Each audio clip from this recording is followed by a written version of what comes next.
Cambodia has a Buddhist spiritual tradition. More than 3,000 monasteries have been rehabilitated across the country in recent years. But the violence of the past still haunts memories in the present. Many people wonder whether their children will find the inspiration to live by Buddhist values after such tragic times.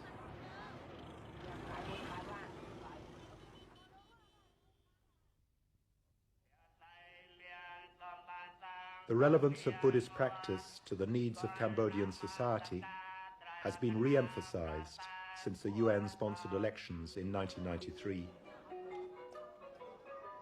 The Patriarch, Venerable Mahagosananda, is one person who has been an inspiration to many Cambodians.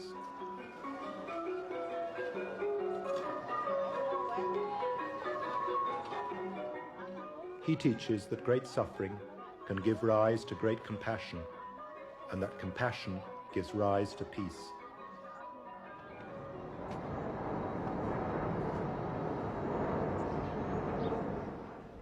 Today in the West, Buddhist monasteries flourish, and Mahagosananda is often invited to them.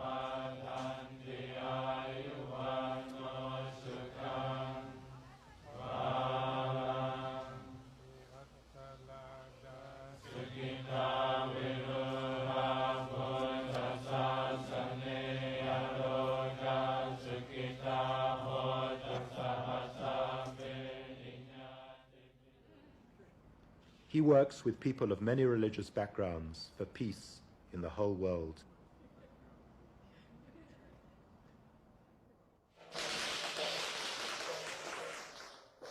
But Mahagosananda spends most of his time in Cambodia.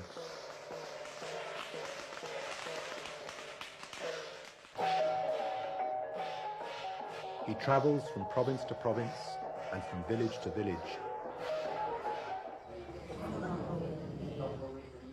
All the time, his message is his example, and his example is serenity and peace.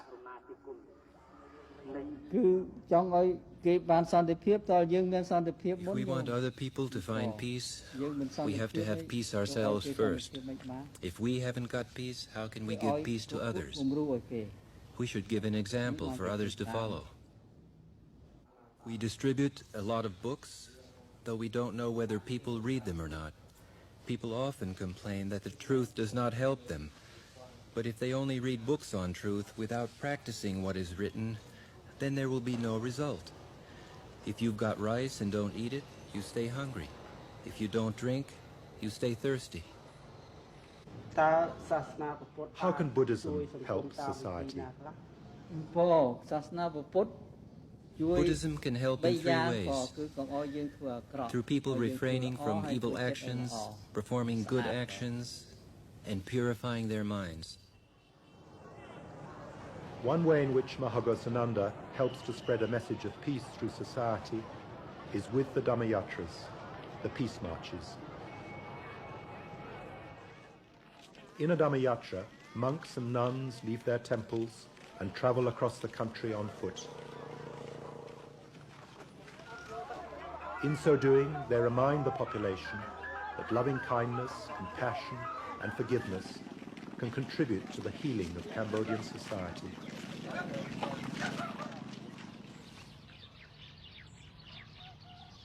The word Dhammayatra means to walk according to the truth. That means with compassion, a pure heart, wisdom, and step by step. It means to be mindful and to calm your mind, whether walking, standing, or lying down. When we practice this teaching, the people walking behind us will be inclined to follow our example. We have to have both faith and wisdom. These two qualities have to be balanced. And we should know the holy Sanskrit saying used by King Yayavarman VII, Om Mani Padme Hum. The head confers wisdom and the heart compassion, and both should be used together. If you use compassion without wisdom, or wisdom without compassion, the result may be counterproductive. Like a bird which has 2 wings or a human who has 2 feet, you have to use both. If you use only 1 foot, it would be difficult to walk. It is the same with compassion and wisdom.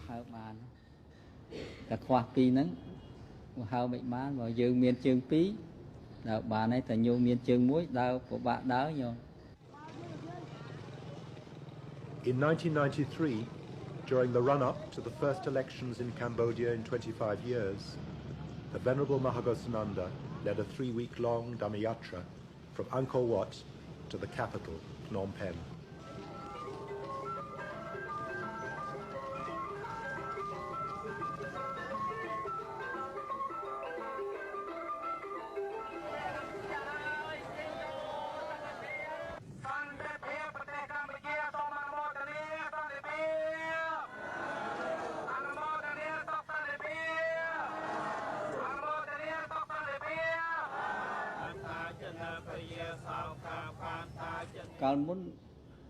In the recent past, our leaders have not understood the teaching of the Buddha, and they have attached little importance to it.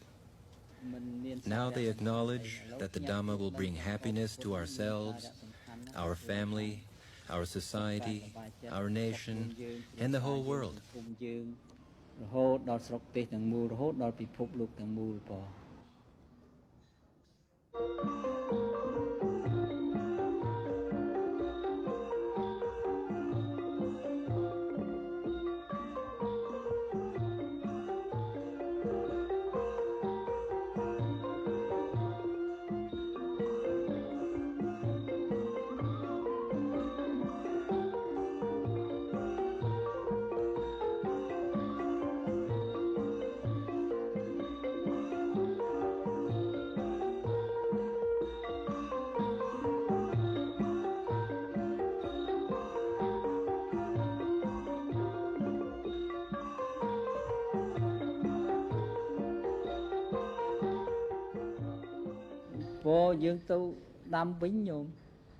We're going to replant trees.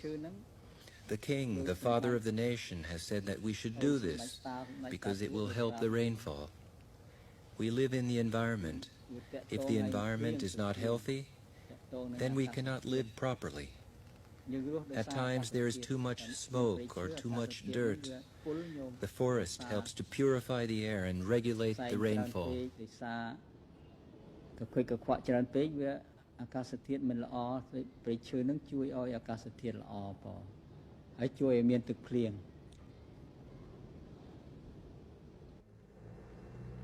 Between 1970 and 1995, half the forest in Cambodia was cut down.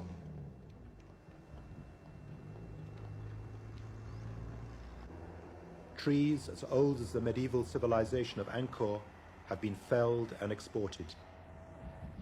This loss of trees is disturbing the natural balance, causing more droughts and more floods, and destroying the natural wealth of Cambodia's huge lake, the Tonle Sap.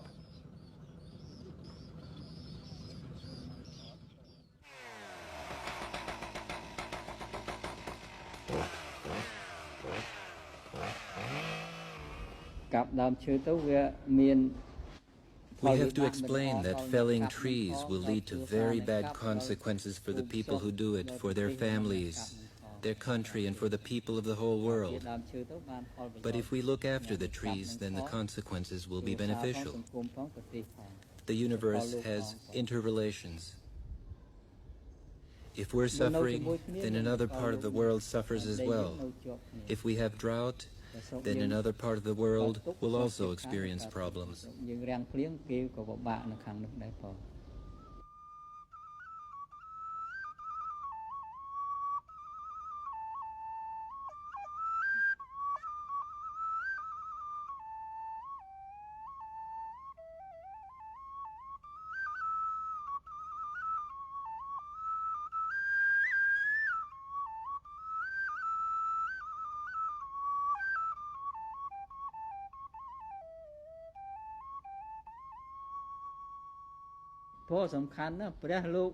Trees are very important.